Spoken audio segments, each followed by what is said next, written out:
ಕಿರಿಕಿಗೆ ದೋಸ್ತಿ ಸರ್ಕಾರದಲ್ಲಿ ಬೆಂಕಿ. ಸಿಎಂ ಕಿಡಿಕಿಡಿಗೆ ಕೈಪಾಳ್ಯದಲ್ಲಿ ಸುಂಟರ ಗಾಳಿ. ದೋಸ್ತಿಗಳ ಒಳಜಗಳ ಬಿಜೆಪಿ ಕೈಗೆ ಬ್ರಹ್ಮಾಸ್ತ್ರ. ಇದೆ ಈ ಹೊತ್ತಿನ ಫೋಕಸ್ 18 ವಿಷಕಂಠ ವಿಲವಿಲ. ನಾನು ಚೈತ್ರರಾಜ್.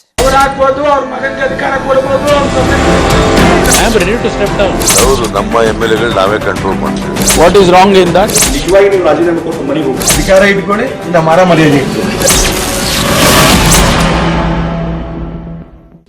ಸಿದ್ದು ಪಟಾಲಂ ಕಿರಿಕಿಗೆ ದೋಸ್ತಿ ಸರ್ಕಾರದಲ್ಲಿ ಬೆಂಕಿ ಬಿರುಗಾಳಿ ಎದ್ದಿದೆ. ದೋಸ್ತಿ ಲೀಡರ್ಸ್ ಮಧ್ಯೆ ದೊಡ್ಡ ಕಂದಕವನ್ನೇ ಸೃಷ್ಟಿಸಿಬಿಟ್ಟಿದೆ. ಹಾಗಾದ್ರೆ ಮಾಜಿ ಸಿಎಂ ಸಿದ್ದರಾಮಯ್ಯ ಬೆಂಬಲಿಗರು ಮಾಡಿದ ಆ ಕಿರಿಕೇನು? ಅದಕ್ಕೆ ಸಿಎಂ ಎಚ್.ಡಿ. ಕುಮಾರಸ್ವಾಮಿ ಕಿಡಿಕಿಡಿಯಾಗಿದ್ದು ಯಾಕೆ?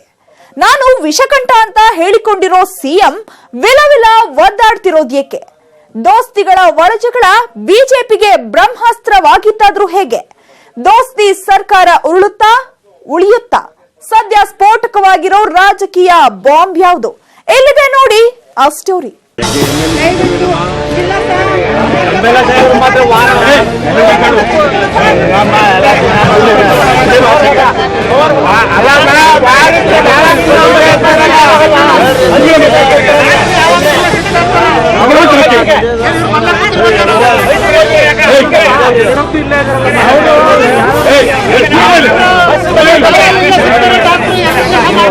ಮೈಸೂರಿನಲ್ಲಿ ನಡೆಯುತ್ತಿದ್ದ ಸಭೆಯೊಂದರಲ್ಲಿ ಮಹಿಳೆ ಮತ್ತು ಸಿದ್ದರಾಮಯ್ಯ ನಡುವೆ ವಾಗ್ವಾದ ಆಗಿದೆ. ಆ ವಾಗ್ವಾದ ತಾರಕಕ್ಕೇರಿದೆ. ನನ್ ಮುಂದೆನೆ ಟೇಬಲ್ ತರ್ತೀಯ ಅಂತ ಸಿದ್ದರಾಮಯ್ಯ ಗರಂ ಆಗಿದ್ದಾರೆ. ಹೀಗೆ ಸಿಟ್ಟಾದ ಸಿದ್ದರಾಮಯ್ಯ ನಂತರ ಮಾಡಿದ್ದೇನು ಅಂತ ನೀವೇ ನೋಡಿ.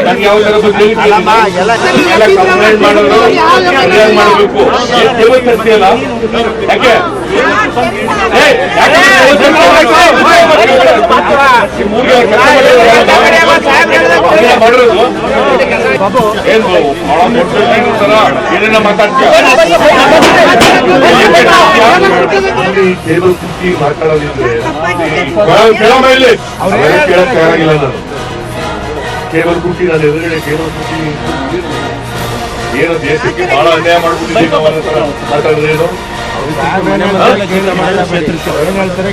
ಬಹಳ ಅನ್ಯಾಯ ಮಾಡ್ಬಿಟ್ಟಿದ್ದೀವಿ ನಾವು ಹತ್ರ ಮಾತಾಡ್ತೀರಮ್ಮ. ಇನ್ನು ಈ ಪ್ರಕರಣಕ್ಕೆ ಸಂಬಂಧಿಸಿದಂತೆ ಪ್ರತಿಕ್ರಿಯಿಸಿರುವ ಮಹಿಳೆ, ಸಿದ್ದರಾಮಯ್ಯ ನನ್ನ ಅಣ್ಣ ಇದ್ದಂತೆ, ಸಿಟ್ಟಲ್ಲಿ ಹಿಂಗೆಲ್ಲ ಮಾಡಿದ್ದಾರೆ ಅಂದಿದ್ರು. ನಿಜ, ಒಪ್ಕೊಳ್ಳೋಣ. ಆದ್ರೆ ಮಹಿಳೆಯ ಜೊತೆ ಸಿದ್ದರಾಮಯ್ಯ ವರ್ತಿಸಿದ ರೀತಿ ಇದೆಯಲ್ಲ, ಅದು ನೂರಾರು ಜನರ ಮಧ್ಯೆ ಈ ತರ ನಡ್ಕೊಳ್ಳೋದಿದೆಯಲ್ಲ, ಇದು ನಿಜಕ್ಕೂ ಖಂಡನೀಯ ಅಂತ ಕರ್ನಾಟಕದ ಜನ ಸಿಡಿಮಿಡಿಗೊಂಡಿದ್ದಾರೆ.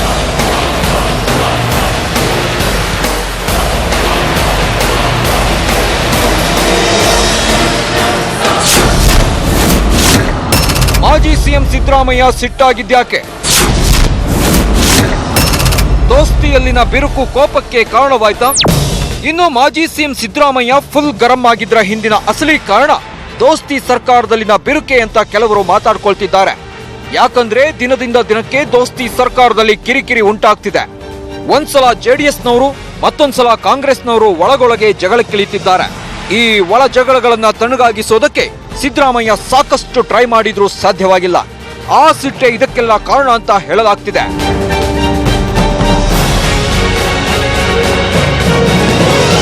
ಇನ್ನು ದೋಸ್ತಿಯಲ್ಲಿನ ಬಿರುಕಿನಿಂದ ಸಿದ್ದರಾಮಯ್ಯ ಸಿಟ್ಟಾಗಿದ್ರೆ, ಇತ್ತ ಕುಮಾರಸ್ವಾಮಿನೂ ಫುಲ್ ಗರಂ ಆಗಿದ್ದಾರೆ. ಕಾಂಗ್ರೆಸ್ನವರು ನೀಡ್ತಾ ಇರೋ ಬಹಿರಂಗ ಹೇಳಿಕೆಗಳು ಎಚ್ಡಿಕೆಯನ್ನ ಮುಜುಗರಕ್ಕೀಡು ಮಾಡ್ತಿದೆ. ಇದರಿಂದ ಆಕ್ರೋಶಗೊಂಡ ಕುಮಾರಸ್ವಾಮಿ ರಾಜೀನಾಮೆಯ ಬಾಂಬ್ ಸ್ಫೋಟಗೊಳಿಸಿದ್ದಾರೆ. ಇವೆಲ್ಲವೂ ಈಗ ಸಿದ್ದರಾಮಯ್ಯರನ್ನ ಇಕ್ಕಟ್ಟಿಗೆ ಸಿಲುಕಿಸುತ್ತಿದೆ. Same thing. If they want to continue, I am ready to step down.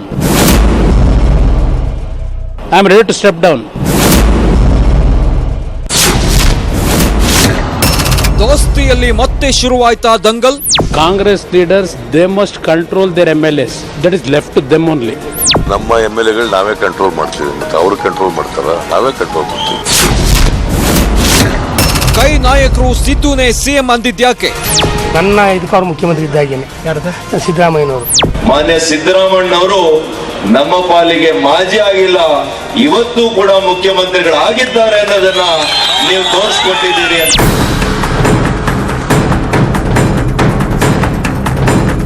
ಹಾಗಾದ್ರೆ ದೋಸ್ತಿ ಸರ್ಕಾರದಲ್ಲಿ ಮತ್ತೆ ಕುಸ್ತಿ ಶುರುವಾಗಿದ್ದು ಯಾಕೆ? ಕುಮಾರಸ್ವಾಮಿ ತಮ್ಮ ಸಿಎಂ ಹುದ್ದೆಗೆ ರಾಜೀನಾಮೆ ಕೊಡ್ತೀನಿ ಅಂತ ಹೊಸ ಬಾಂಬ್ ಸ್ಫೋಟಿಸಿದ್ದು ಯಾಕೆ? ಅತ್ತ ಕಾಂಗ್ರೆಸ್ ನಾಯಕರು ಪದೇ ಪದೇ ಮಾಜಿ ಸಿಎಂ ಸಿದ್ದರಾಮಯ್ಯನವರನ್ನೇ ಮುಖ್ಯಮಂತ್ರಿ ಅಂತ ಕರೀತಿರೋದಾದ್ರೂ ಯಾಕೆ? ಕಾಂಗ್ರೆಸ್ ಮತ್ತು ಜೆಡಿಎಸ್ ದೋಸ್ತಿ ಸರ್ಕಾರದಲ್ಲಿ ಬೆಂಕಿ ಬಿರುಗಾಳಿಯನ್ನೇ ಎಬ್ಬಿಸಿರೋ ಈ ಎಲ್ಲಾ ಕುತೂಹಲಕಾರಿ ಪ್ರಶ್ನೆಗಳಿಗೆ ಒಂದೊಂದಾಗಿ ಉತ್ತರ ತೋರಿಸ್ತೀವಿ ನೋಡಿ.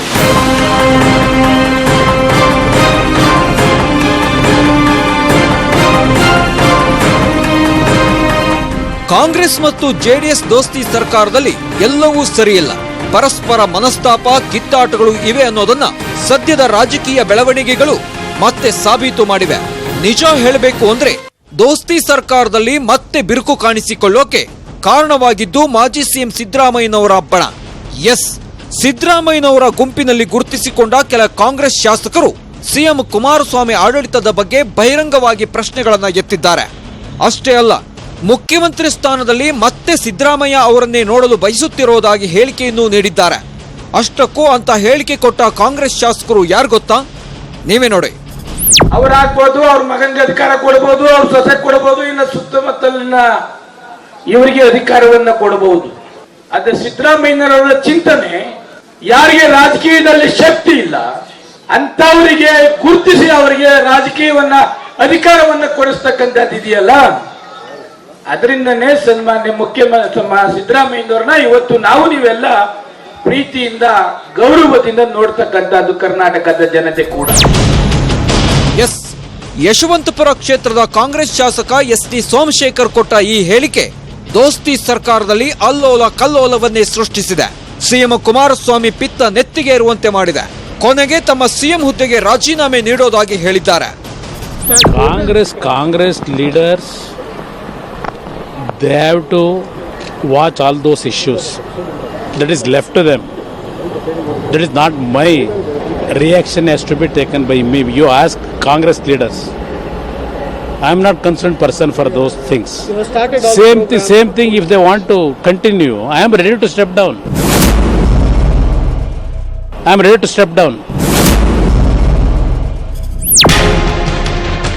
ದೋಸ್ತಿ ಸರ್ಕಾರದ ಭಾಗವಾಗಿರೋ ಕಾಂಗ್ರೆಸ್ ಶಾಸಕರು ಇಂಥ ಹೇಳಿಕೆಯನ್ನ ನೀಡುತ್ತಿದ್ರೆ ಕಾಂಗ್ರೆಸ್ ನಾಯಕರು ಯಾಕೆ ಸುಮ್ಮನಿದ್ದಾರೆ?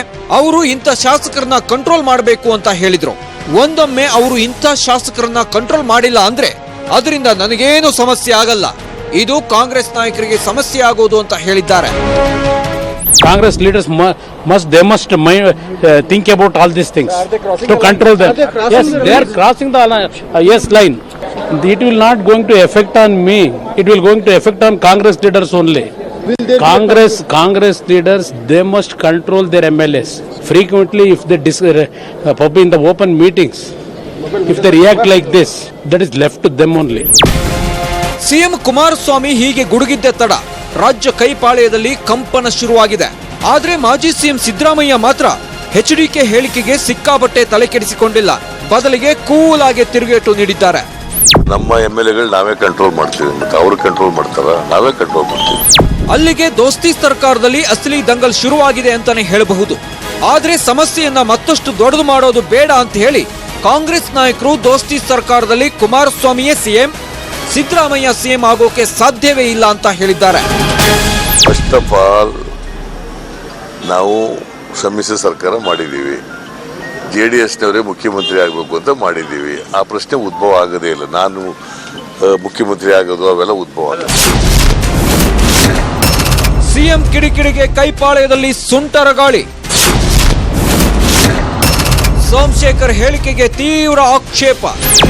ಇನ್ನು ಕಾಂಗ್ರೆಸ್ ಶಾಸಕ ಎಸ್.ಟಿ. ಸೋಮಶೇಖರ್ ಅವರ ಹೇಳಿಕೆ ವಿವಾದಕ್ಕೆ ಕಾರಣವಾಗಿದ್ದಕ್ಕೆ ಕಾಂಗ್ರೆಸ್ನ ಹಿರಿಯ ನಾಯಕರು ಕೂಡ ಗರಂ ಆಗಿದ್ದಾರೆ.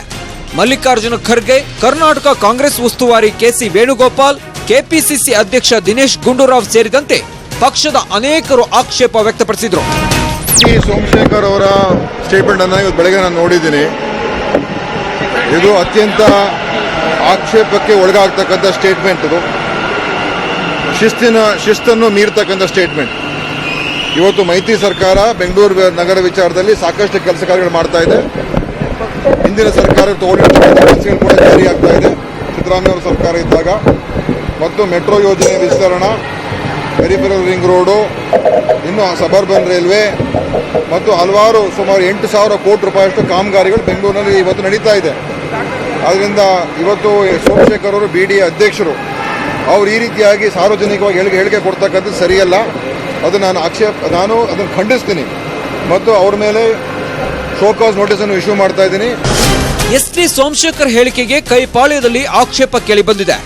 ಆದ್ರೆ ನಿಜ ಹೇಳಬೇಕು ಅಂದ್ರೆ ಇಂದಿಗೂ ಸಾಕಷ್ಟು ಕೈ ಶಾಸಕರಿಗೆ ಕುಮಾರಸ್ವಾಮಿ ಸಿಎಂ ಆಗಿರೋದು ಇಷ್ಟ ಇಲ್ಲ.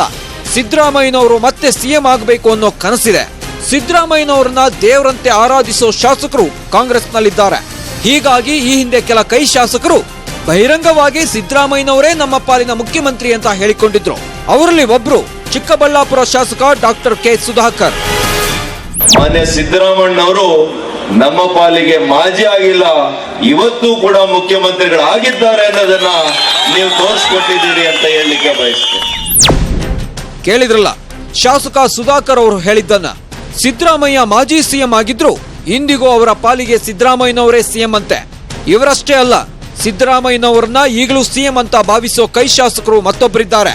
ಅವ್ರು ಬೇರೆ ಯಾರೂ ಅಲ್ಲ, ಚಾಮರಾಜನಗರ ಶಾಸಕ ಪುಟ್ಟರಂಗ ಶೆಟ್ಟಿ. ನನ್ನ ಇದಕ್ಕೆ ಅವ್ರು ಮುಖ್ಯಮಂತ್ರಿ ಇದ್ದಾಗೇನೆ ಸಿದ್ದರಾಮಯ್ಯನವರು ಎಲ್ಲವನ್ನು ಅವ್ರ ತನ್ನ ಮಾಡಿಕೊಡೋದು. ಈಗ ಮಾಡಿಕೊಟ್ಟಿರೋದು ಯಾರು ನನಗೆ ಬಹಳ ಮುಖ್ಯವಾಗಿ ಅವರೇ ನನ್ನನ್ನು ಇಲ್ಲಿ ಮಾತು ಕೊಟ್ಟಂತೆ ನಾನು ಬಹಳ ಹೇಳ್ತೀನಿ ನಿಮ್ಗೊಂದು ಮಾತು. ಸಿದ್ದರಾಮಯ್ಯನವರು ನುಡಿದಂತೆ ನಡೀತಕ್ಕಂಥ ಮುಖ್ಯಮಂತ್ರಿ ಯಾರು ಕರ್ನಾಟಕದಲ್ಲಿದ್ದರೆ ದೇವರಾಜ ಅರಸು ಅವರೇ. ಎದೆ ಸೀಳಿದರೆ ಕಾಣೋದು ಸಿದ್ದರಾಮಯ್ಯನವರೇ. ನಾನು ಸಿದ್ದರಾಮಯ್ಯನವರ ಪರಮ ಭಕ್ತ. ಎಸ್, ನನ್ನ ಎದೆ ಸೀಳಿದ್ರು ಕಾಣೋದು ಸಿದ್ದರಾಮಯ್ಯನವರೇ. ನಾನು ಸಿದ್ದರಾಮಯ್ಯನವರ ಪರಮ ಭಕ್ತ. ಹೀಗಂತ ಹೇಳಿಕೊಂಡಿರೋದು ಹೊಸಕೋಟೆ ಶಾಸಕ ಎಂಟಿಬಿ ನಾಗರಾಜ್. ಎಸ್, ಸಚಿವರಾಗುವವರೆಗೂ ಸಿದ್ದರಾಮಯ್ಯ ಮೇಲೆ ಅಸಮಾಧಾನ ಹೊರಹಾಕ್ತಿದ್ದ ಶಾಸಕ ಎಂಟಿಬಿ ನಾಗರಾಜ್ ಈಗ ತಮ್ಮ ವರಸೆ ಬದಲಿಸಿದ್ದಾರೆ. ತಾವು ಸಿದ್ದರಾಮಯ್ಯನವರ ಪರಮ ಭಕ್ತ ಅಂತ ಹೇಳಿಕೊಂಡಿದ್ದಾರೆ. ಆವತ್ತಿಂದ ಕೂಡ ಈ ಕ್ಷಣದವರೆಗೂ ಸಿದ್ದರಾಮಯ್ಯನವರು ನನ್ನ ಹೃದಯದ ಅಂತರಾಳದಲ್ಲಿ ಸಿದ್ದರಾಮಣ್ಣ ಸಿದ್ದರಾಮಣ್ಣ ಸಿದ್ದರಾಮಣ್ಣ ಅಂತ ನಾನು ಜಪ ಮಾಡುತ್ತೇನೆ. ನನಗೆ ಸ್ವಲ್ಪ ಕೋಪ ಬಂದಾಗ ಮಾತನಾಡ್ತೀನಿ ಅಷ್ಟೇ, ಇಲ್ಲೇನು ಇಲ್ಲ. ನನ್ನ ಹೃದಯ ಬಗಲಿದೆ. ಆಂಜನೇಯ ಹೇಳ್ತಿದ್ದಲ್ಲ ರಾಮ ರಾಮ ರಾಮ ಅಂತ ಹೇಳ್ತ, ನಾನಾಗೆ ಸಿದ್ದರಾಮಣ್ಣ ಸಿದ್ದರಾಮಣ್ಣ ಸಿದ್ದರಾಮಣ್ಣ. ಮೈತ್ರಿ ಸರ್ಕಾರದ ವಿರುದ್ಧ ರೆಬೆಲ್ ಆಗಿದ್ರು ಮಾಜಿ ಸಿಎಂ. ಶಾಂತಿವನದಲ್ಲಿ ಸೃಷ್ಟಿಸಿದ್ರು ಅಶಾಂತ ರಾಜಕಾರಣ. ದೋಸ್ತಿ ಸರ್ಕಾರ ರಚನೆಯಾದ ಆರಂಭದಲ್ಲಿ ಸಿದ್ದರಾಮಯ್ಯನವರ ರಾಜಕೀಯ ಜೀವನವೇ ಅಂತ್ಯವಾಯಿತು. ಅವರ ಆಟ ಇನ್ನು ನಡೆಯೋದೇ ಇಲ್ಲ ಅನ್ನೋ ರಾಜಕೀಯ ಲೆಕ್ಕಾಚಾರಗಳು ಹುಟ್ಟಿಕೊಂಡಿದ್ವು. ಆಗ ಸಿದ್ದರಾಮಯ್ಯ ದೋಸ್ತಿ ಸರ್ಕಾರದ ವಿರುದ್ಧವೇ ರೆಬಲ್ ಆಗಿದ್ರು. ಜೂನ್ 16, 2018ರಂದು ಧರ್ಮಸ್ಥಳದ ಶಾಂತಿವನದಲ್ಲಿ ಅಶಾಂತ ರಾಜಕಾರಣ ಸೃಷ್ಟಿ ಮಾಡಿದ್ರು. ಕುಮಾರಸ್ವಾಮಿ ಬಜೆಟ್ ಮಂಡನೆಗೆ ಆಕ್ಷೇಪ ವ್ಯಕ್ತಪಡಿಸಿ ತಮ್ಮ ಬೆಂಬಲಿಗರ ಹಿಂಡನ್ನ ಶಾಂತಿವನಕ್ಕೆ ಕರೆಸಿಕೊಂಡು ಶಕ್ತಿ ಪ್ರದರ್ಶನ ಮಾಡಿದ್ರು. ಮೈತ್ರಿ ಸರ್ಕಾರದಲ್ಲಿ ಸಿದ್ದರಾಮಯ್ಯನವರನ್ನ ಕಡೆಗಣಿಸಿದ್ರೆ ಹುಷಾರ್ ಅನ್ನೋ ಸಂದೇಶವನ್ನು ಪಾಸ್ ಮಾಡಿದ್ರು. ಅಷ್ಟೇ ಅಲ್ಲ, ಪಕ್ಷದ doctor G Parameshwar, Mallikarjuna Kharge, DK Shivakumar ಬಣಕ್ಕೂ ಪರೋಕ್ಷವಾಗಿ ಎಚ್ಚರಿಕೆ ನೀಡಿದ್ರು. ಇದೇ ವೇಳೆ ಶಾಸಕರೊಬ್ರು ಸಿದ್ದರಾಮಯ್ಯ ಅವರನ್ನ ಸೈಡ್ ಲೈನ್ ಮಾಡಿದ್ರೆ ಸರ್ಕಾರ ಇರುತ್ತಾ ಅಂತ ಪ್ರಶ್ನೆ ಹಾಕಿದ್ರು. ಸಿಎಲ್ಪಿ ಲೀಡರ್ ಇದ್ದಾರೆ, ಅವ್ರ ನೇತೃತ್ವದಲ್ಲಿ 80 ಜನ ನಾವು ಆಯ್ಕೆ ಬಂದಿರೋದಲ್ಲ ಸ್ವಾಮಿ. ಅವ್ರಿಗೆ ಕಡೆಗಣಿಸಿ ಎಲ್ಲಿ ಸಿಎಲ್ಪಿ ಲೀಡರ್ ಅವರೇ ಇದ್ದಾರೆ, ಸಮನ್ವಯ ಸಮಿತಿ ಅಧ್ಯಕ್ಷರಿದ್ದಾರೆ. ಅವ್ರಿಗೆ ಕಡೆಗಣಿಸಿದ್ರೆ ಇದು ಸರ್ಕಾರ ಉಳಿಲಿಕ್ಕೆ ಸಾಧ್ಯನಾ? ಅದೇನೇ ಇರಲಿ, ಸಿದ್ದರಾಮಯ್ಯ ಸದ್ಯ ದೋಸ್ತಿ ಸರ್ಕಾರದಲ್ಲಿ ಸಿಎಂ ಅಲ್ಲದೆ ಇದ್ರು ಸಾಕಷ್ಟು ಕಾಂಗ್ರೆಸ್ ಶಾಸಕರು ಸಿದ್ದರಾಮಯ್ಯನವರನ್ನೇ ಸಿಎಂ ಅಂತ ಭಾವಿಸಿದ್ದಾರೆ. ಸಿದ್ದರಾಮಯ್ಯನವರನ್ನ ಕಡೆಗಣಿಸಿದ್ರೆ ಹುಷಾರ್ ಅನ್ನೋ ಸಂದೇಶವನ್ನ ಬಹಿರಂಗ ಹೇಳಿಕೆಗಳ ಮೂಲಕ ದೋಸ್ತಿ ನಾಯಕರಲ್ಲಿ ರವಾನಿಸಿದ್ದಾರೆ. ಹೀಗಾಗಿಯೇ ಸಿಎಂ ಕುಮಾರಸ್ವಾಮಿ ಕಿಡಿಕಿಡಿಯಾಗಿರೋದು. ನಾನು ಸಿಎಂ ಹುದ್ದೆಗೆ ರಾಜೀನಾಮೆ ನೀಡೋದಾಗಿ ಹೇಳ್ತಿರೋದು. Same thing. If they want to continue, I am ready to step down. ದೋಸ್ತಿ ದಂಗಲ್ಗೆ ಸಿಎಂ ಕುಮಾರಸ್ವಾಮಿ ಕಿಡಿಕಿಡಿಯಾಗಿದ್ದಾರೆ. ಕಾಂಗ್ರೆಸ್ ನಾಯಕರು ಹೀಗೆ ಮಾತನಾಡ್ತಿದ್ರೆ ತಮ್ಮ ಸಿಎಂ ಹುದ್ದೆಗೆ ರಾಜೀನಾಮೆ ನೀಡೋದಾಗಿ ಹೇಳಿದ್ದಾರೆ. ಹಾಗಾದ್ರೆ ಕಾಂಗ್ರೆಸ್ ಜೆಡಿಎಸ್ ದೋಸ್ತಿ ಸರ್ಕಾರದಲ್ಲಿ ಕುಮಾರಸ್ವಾಮಿ ವಿಷಕಂಠರಾಗಿದ್ದಾರಾ? ದೋಸ್ತಿ ಸರ್ಕಾರದಲ್ಲಿ ಸಿಎಂ ಸ್ಥಿತಿ ಹೇಗಿದೆ ಗೊತ್ತಾ? ತೋರಿಸ್ತೀವಿ ನೋಡಿ. ಸಿಎಲ್ಪಿ ಲೀಡರ್ ಸಿದ್ದರಾಮಯ್ಯನವರೇ ಸಿಎಂ ಅಂತ ಹೇಳೋ ಮೂಲಕ ಕುಮಾರಸ್ವಾಮಿ ಅವರನ್ನ ಅಣಕಿಸೋ ಯತ್ನಗಳು ನಡೀತಿವೆ ಅಂತ ಹೇಳಲಾಗ್ತಿದೆ. ಹೀಗಾಗಿನೇ ದೋಸ್ತಿ ಸರ್ಕಾರ ರಚನೆಯಾದ ಆರಂಭದಲ್ಲಿ ಸಿಎಂ ಕುಮಾರಸ್ವಾಮಿ ತಮ್ಮನ್ನ ಸಾಂದರ್ಭಿಕ ಶಿಶು ಅಂತ ಹೇಳಿಕೊಂಡಿದ್ರು. ಆ ನಂತರ ನಾನು ಸಿಎಂ ಹುದ್ದೆಯಲ್ಲಿದ್ರೂ ಸಂತೋಷವಾಗಿಲ್ಲ, ವಿಷವನ್ನ ನುಂಗಿ ವಿಷಕಂಠನಾಗಿದ್ದೇನೆ ಅಂತ ತಮ್ಮ ಅಸಮಾಧಾನವನ್ನ ವ್ಯಕ್ತಪಡಿಸಿದ್ರು. ನೀವೆಲ್ಲ ಸಂತೋಷದಲ್ಲಿದ್ದೀರಿ, ಏನೋ ನಿಮ್ಮ ಅಣ್ಣನೋ ತಮ್ಮನೋ ಮುಖ್ಯಮಂತ್ರಿ ಆಗಿದ್ದಾನೆ ಅಂತ ಹೇಳಿ. ಆದ್ರೆ ನಾನು ಸಂತೋಷದಲ್ಲಿಲ್ಲ. ನನ್ನ ಒಂದು ನೋವೇನಿದೆ ಅನ್ನೋದನ್ನ, ನಾನೇ ಆ ನೋವನ್ನ ವಿಷಕಂಠನಾಗೆ ನುಂಗ್ತಾ ಇದ್ದೇನೆ ಅನ್ನೋದನ್ನ ಹೇಳಲಿಕ್ಕೆ ಬಯಸ್ತೇನೆ. ದೋಸ್ತಿ ಸರ್ಕಾರದಲ್ಲಿ ಕುಮಾರಸ್ವಾಮಿ ಅವರನ್ನ ಸಿಎಂ ಮಾಡಿದ ಕೈ ನಾಯಕರು ರಿಮೋಟ್ ಕಂಟ್ರೋಲ್ ಅನ್ನ ತಮ್ಮ ಕೈಯಲ್ಲೇ ಇಟ್ಕೊಂಡಿದ್ದಾರೆ ಅಂತ ಹೇಳಲಾಗುತ್ತೆ. ಯಾಕಂದ್ರೆ HDK ಬಜೆಟ್ ಮಂಡಿಸುವಾಗ ದೋಸ್ತಿ ಸರ್ಕಾರದಲ್ಲಿ ಈ ಹಿಂದಿನ ಕಾಂಗ್ರೆಸ್ ಸರ್ಕಾರ ಜಾರಿಗೆ ತಂದ ಎಲ್ಲಾ ಯೋಜನೆಗಳನ್ನ ಮುಂದುವರಿಸುವಂತೆ ಸೂಚಿಸಿದ್ರು. ಅವ್ರೇನಾದ್ರು ಹೊಸ ಪ್ರೋಗ್ರಾಮ್ಸ್ ಸೇರಿಸಬೇಕು ಅನ್ನೋದು, because all ongoing programs and the new programs announced in the budget, they will be continued. Yes, Siddaramaiah ಹೇಳಿದ ಈ ಮಾತು ಸಿಎಂ HDKಗೆ ನುಂಗಲಾರದ ತುತ್ತಾಗಿ ಪರಿಣಮಿಸಿತ್ತು. ಯಾಕಂದ್ರೆ ಈ ಹಿಂದಿನ ಸರ್ಕಾರದ ಎಲ್ಲಾ ಯೋಜನೆಗಳನ್ನ ಯಥಾವತ್ತಾಗಿ ಮುಂದುವರಿಸಿದ್ರೆ ದೋಸ್ತಿ ಸರ್ಕಾರದ ಹೊಸ ಯೋಜನೆಗಳಿಗೆ ಹಣ ಎಲ್ಲಿಂದ ಒದಗಿಸಲಿ ಅನ್ನೋದು ಸಿಎಂ ಅಸಮಾಧಾನಕ್ಕೆ ಕಾರಣವಾಗಿತ್ತು. ಇದರ ಜೊತೆಗೆ ರೈತರ ಸಾಲ ಮನ್ನಾ ಬೇರೆ ಸಿಎಂ ಹೆಗಲಿಗೇರಿದೆ. ಇಷ್ಟೇ ಆಗಿದ್ರೆ ಹೋಗ್ಲಿ ಬಿಡಿ ಅಂದ್ಕೊಳ್ಬಹುದಿತ್ತು. ಆದ್ರೆ ದೋಸ್ತಿ ಸರ್ಕಾರದಲ್ಲಿ ಸಾಕಷ್ಟು ಕೈ ಶಾಸಕರು ಕುಮಾರಸ್ವಾಮಿ ಅವರನ್ನ ಸಿಎಂ ಅಂತ ಒಪ್ಕೊಳ್ಳೋಕೆ ತಯಾರಿಲ್ಲ. ಬದಲಿಗೆ ಹೋದ ಕಡೆ ಬಂದ ಕಡೆ ಎಲ್ಲ ಸಿದ್ದರಾಮಯ್ಯನವರೇ ನಮ್ ಸಿಎಂ ಅಂತ ಹೇಳ್ಕೊಳ್ತಿದ್ದಾರೆ. ಜೊತೆಗೆ ಸಮ್ಮಿಶ್ರ ಸರ್ಕಾರದಲ್ಲಿ ಯಾವುದೇ ಅಭಿವೃದ್ಧಿ ಕೆಲಸಗಳು ಆಗ್ತಿಲ್ಲ ಅಂತಾನು ಹೇಳಿಕೆ ಕೊಡ್ತಿದ್ದಾರೆ. ಇಂಥ ಹೇಳಿಕೆಗಳು ಕುಮಾರಸ್ವಾಮಿ ಅವರನ್ನ ಇನ್ನಿಲ್ಲದಂತೆ ಬಾಧಿಸ್ತಿವೆ. ಇದೇ ಕಾರಣಕ್ಕೆ ಕುಮಾರಸ್ವಾಮಿ ತಾವು ರಾಜೀನಾಮೆ ನೀಡೋದಾಗಿ ಹೇಳಿರೋದು.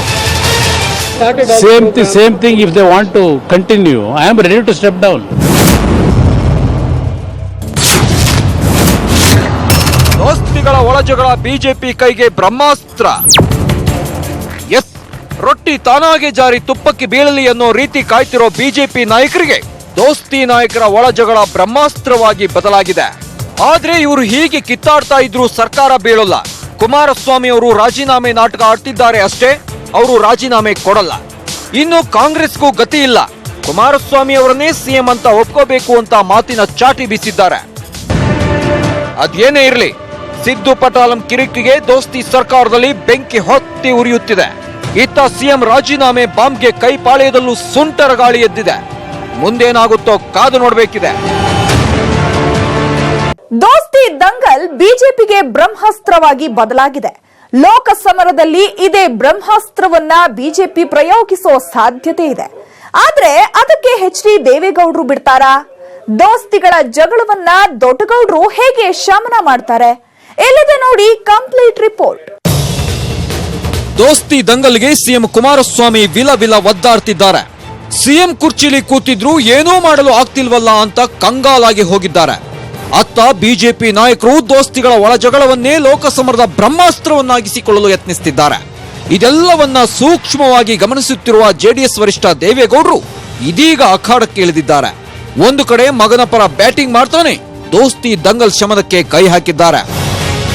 ಎಸ್, ದೇವೇಗೌಡರು ಬೇಕಾಬಿಟ್ಟಿ ಬಹಿರಂಗ ಹೇಳಿಕೆಗಳನ್ನ ನೀಡೋ ಕೈ ಶಾಸಕರ ಬಗ್ಗೆ ಕಾಂಗ್ರೆಸ್ ಹೈಕಮಾಂಡ್ ಗಮನಕ್ಕೂ ತಂದಿದ್ದಾರೆ ಎನ್ನಲಾಗ್ತಿದೆ. ಆ ಮೂಲಕ ದೋಸ್ತಿ ದಂಗಲ್ ಶಮನಕ್ಕೆ ಕೈ ಹಾಕಿದ್ದಾರೆ. ಆದ್ರೆ ಕೈ ಶಾಸಕರು ಮುಂದೆಯೂ ತಮ್ಮ ತಪ್ಪನ್ನ ತಿದ್ದುಕೊಳ್ಳದಿದ್ರೆ ಕಾಲವೇ ಎಲ್ಲವನ್ನ ನಿರ್ಧರಿಸಲಿದೆ ಅಂತ ಎಚ್ಚರಿಸಿದ್ದಾರೆ. ಇದೆ ಈ ಹೊತ್ತಿನ ಫೋಕಸ್ 18. ನೋಡ್ತಾ ಇರಿ ನ್ಯೂಸ್ 18 ಕನ್ನಡ. ಜಾಲ ನಮ್ಮದು, ಬಲ ನಿಮ್ಮದು.